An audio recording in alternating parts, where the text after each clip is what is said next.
going on YouTube? Welcome back to Washington Command Post. My name is JD. We're going to dive into this today. So I posted a short about this yesterday. It was kind of a 50-second synopsis of us hiring Eric Bieniemy.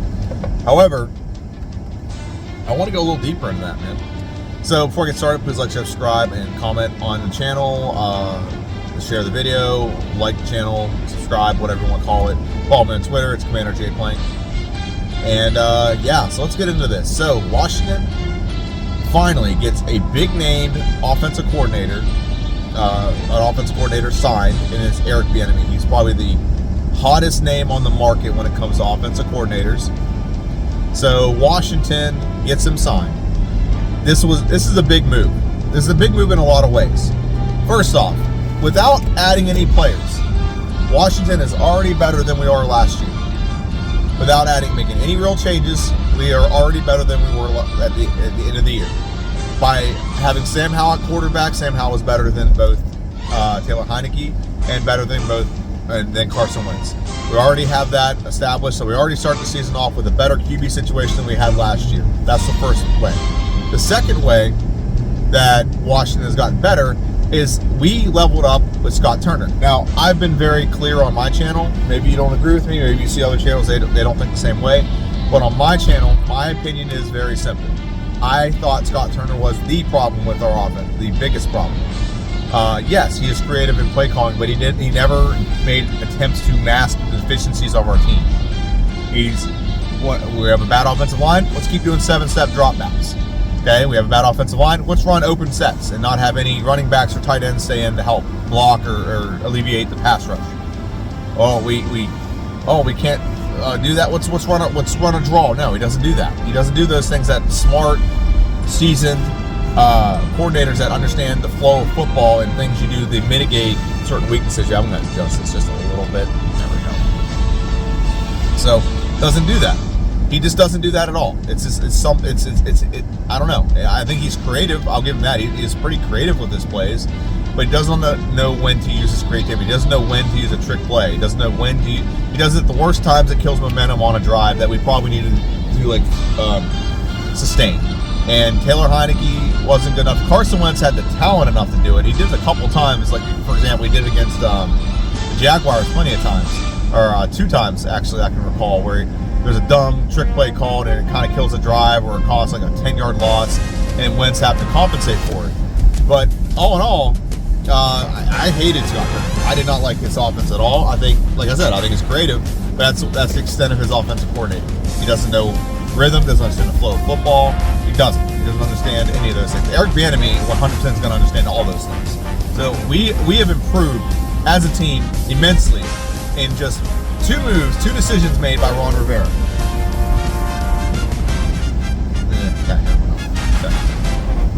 So we've improved.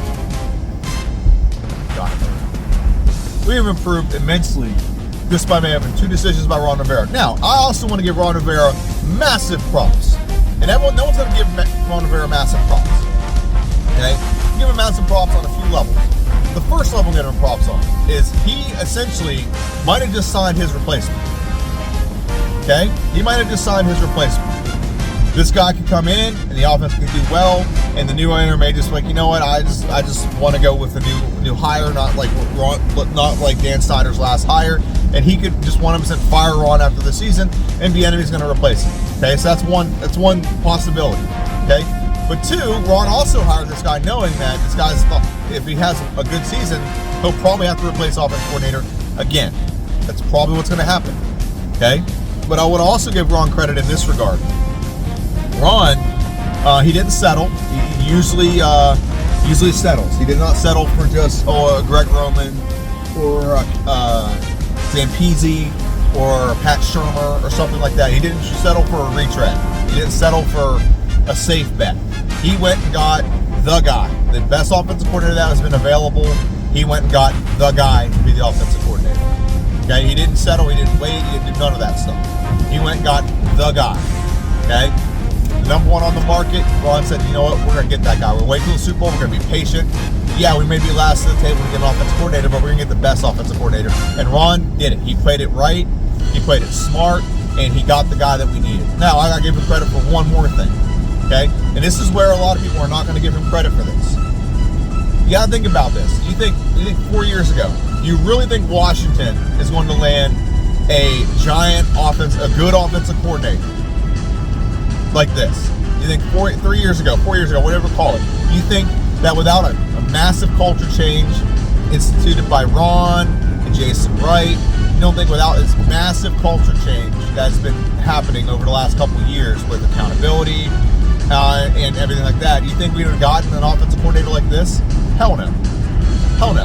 Hell no, we wouldn't have gotten an offensive coordinator like this. We'd have got someone that has never been proven, that was a QB coach on another team or something, and they'd have, like some kind of proven deal or something like that. Someone with a no name that we'd have to roll the dice on. Okay? That's what the situation could have been. But that wasn't what the situation was. So the situation could have been, we hire some guy that no one's ever heard of, and he's offensive coordinator, and we go forward like scratching our head like, I don't know this guy, what are we going to get out of him? But we know exactly what we're getting out of Eric Bieniemy. We're getting the best offensive coordinator on the market right now. The only one I'd say like would have been maybe like more intriguing is the gentleman, I can't think of his name, I think it's Trent Brown maybe, from the LA Rams. So that was the only one I could think of that might have been on that par with Eric Bieniemy on that level. But we got the best on the market, and Ron should get a lot of credit for that. All the things I said, the team is automatically better today than it was yesterday. It was better when he announced Sam Howell as the starting quarterback. That way we're not having this lingering, we got to sign, we're going to go after Derek Carr all off season. No, Ron nipped it in the bud, like we're going for this, which is smart. The best chance to win a Super Bowl is when you have a quarterback on a rookie deal. Okay? I hate saying it, I hate giving any credit, but the Eagles, look at the Eagles, the 2 Super Bowl runs that they've been on. The 2 Super Bowls they've had in the last however many years, like 5 years, 6 years, whatever. Both of them, the quarterback was on a rookie deal. The team around him was the best it could be, and even with the first Super Bowl that they won, with Nick Foles as the backup, even with him in, they were still able to win the Super Bowl. Okay? This year, I'm glad they lost. I'm so happy they freaking lost. I love it. I hope Philadelphia loses that game. But this year, the best possible team that could be around Jalen Hurts was this year. Okay? Next year, they're not going to be as good because they have so many free agents. And then the following year, you got to pay Jalen Hurts. So the best scenario for any player or for any team is to build your team up, make them very good while you have a rookie quarterback on a cheap deal, and then you put all your eggs in those baskets and try to win. Now, obviously, we do need we do need Sam Howell to play well, but regardless of that, this is the best scenario. And now you have the best offensive coordinator to make your quarterback the best possible version of himself. And Eric Bieniemy is very friendly to receivers. I don't know if everyone knows that. He's very friendly to receivers. The offense in Kansas City was very friendly. Let me rephrase that. It more or less Andy Reid's offense. But in general, the offense has been very good to receivers and tight ends. So, in my ultimate dream now, and since we have him, maybe Orlando Brown follows him all the way here. That'd be amazing. We get our left tackle spot. I don't even know if I have this posted. I had a live stream a week ago where I was talking about what I think Washington did this offseason. And I think Washington this offseason should sign Jerron Payne, about like a $16.5 million deal. Okay, that's what it says. 19 million. It's changed like 3 times. So I'm going to say 16.5. Okay, at the very least, you could franchise tag him. Okay, I think franchise tagging puts him at like 17.5 or something like that. Extend Cam Curl to about 10 to 12 million a year. He's not going to get top dollar. If Dad wants 20 million, he ain't getting 20 million. I'm sorry. He's a box safety, but he's very good at orchestrating the team. Okay, he's not great in coverage. He's not the greatest coverage guy, but he's very good at run support. He's very good at moving pieces around. Derek Forrester was better whenever he played with Cam Curl. Okay, everyone was better when they played with Cam Curl. He just makes the defense better. I don't think that's worth $20 million a year, though. No safety in the league is, and the best safety in the league is not even making $20 million. Okay? So I think about 10 to 12.5 million. 12.5 million is my top. Okay, he does deserve a good contract. So extend him now, give him a lot of money, give him some money. He's on like a very low deal compared to other players. And then you also got to factor in that Orlando Brown, he is on the open market. He's the best offensive left tackle on the open market. It's like $20-some million you're going to pay him. That's fine. You cut Carson Wentz, cut Chase Roulier, maybe cut Logan Thomas, maybe a few other players out there that I'm not thinking of, but that can save you the money. And I say when it comes to Chase Roulier, I'm going on this in 2 seconds. I say for Chase Roulier, you should get Chase Roulier cut after June 1st. That saves us $8.5 million or $8 million, something like that. And I would sign Tyler Larsen. Now, I'm not saying sign Tyler Larsen and rest on your laurels, but I would say sign Tyler Larsen and then draft somebody. So Troy Brown would be your left tackle. You start Chris Paul at your left guard. I think playing left next to Orlando Brown would be a very good opportunity for him as a young guard progressing in this league. Tyler Larsen at center. Right guard is Samuel Cosme. Right tackle is Charles Leno Jr. And then you have good backups. Wes Schweitzer gets re-signed. You have Shanique Charles still. You have a decent amount of guys that you can use as your backups and such and whatnot. And then you draft replacements. Tyler Larsen, you put him on like a 1 or 2 year deal. You draft a center in like later rounds, just like you got Chase Roulier in the 6th. Let's draft the center in the later rounds and let's build them up. Let them progress. Let them develop. Okay, I'm not getting too much into my draft stuff. I could probably do a whole video on draft and free agency and stuff like that.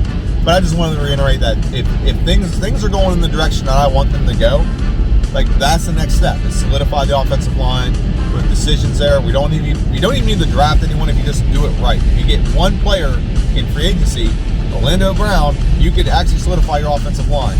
Okay, I'm just saying it's a very quick fix. I would say spend maybe a couple draft picks on depth, but you don't have to spend all your draft picks. I think draft picks should be spent on the defense. First round, unless there's a really good linebacker available, I don't get a corner. Trade back, get Joey Porter Jr. Okay, you can get him around in the early 20s. Trade back, accumulate some more picks. Second round, draft a linebacker.